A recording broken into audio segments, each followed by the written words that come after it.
Tim kampanye nasional Capres-Cawapres Prabowo Gibran menanggapi pernyataan Komite HAM PBB dari Senegal Brice Oligui Ndiaye di Jenewa, Swiss terkait netralitas Presiden Joko Widodo pada pemilu 2024. Menurut Wakil Ketua TKN Prabowo Gibran Habibur Rahman, apa yang disampaikan Brice merupakan pertanyaan kritis dan bukanlah pernyataan yang bersifat menghakimi.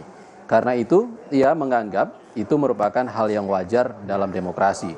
Selanjutnya, politisi Partai Gerindra ini juga mengatakan terkait legitimasi pemilu 2024 lalu. Menurutnya, beberapa negara demokrasi seperti Amerika Serikat, Inggris, dan Australia telah mengucapkan selamat karena pemilu telah selesai dilaksanakan. Menurut kami, anggota Komisi HAM PBB tersebut tidak menyampaikan pernyataan yang bersifat judgement, lebih merupakan pertanyaan yang sifatnya kritis. Ya. Kalau untuk ukuran internasional, legitimasi pemilu kita sudah sangat kuat, ya. Sehingga nggak perlu ada yang dirisaukan, 1-2 orang menyampaikan pertanyaan. Menurut saya itu adalah hal yang wajar, ya, di era demokrasi seperti saat ini. Sementara itu, Saudara, Wakil Deputi Hukum TPN Ganjar Mahfud Firman Jaya Daily menilai pernyataan anggota Komite HAM PBB menunjukkan kepedulian dunia internasional terhadap Indonesia. Ia juga mengatakan hal itu sekaligus menunjukkan berkurangnya legitimasi pemilihan umum di Indonesia. Terlebih, isu dugaan kecurangan dalam pemilu telah lebih dulu disuarakan di tanah air.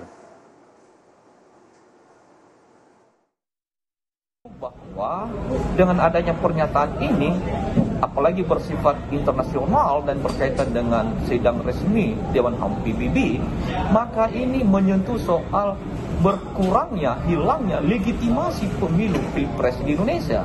Semakin menumbuhkan atau semakin meningkatkan kehilangan kepercayaan dunia internasional terhadap penyelenggaraan pemilu.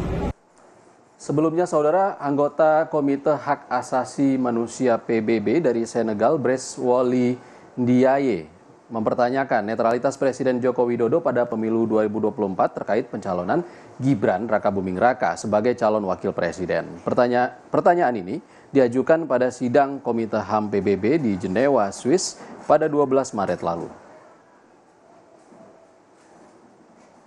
2024, Indonesia held presidential elections. Campaigning took place in the aftermath of a last-minute court ruling that changed eligibility criteria, allowing the president's son to join the ticket of the front-runners in the election.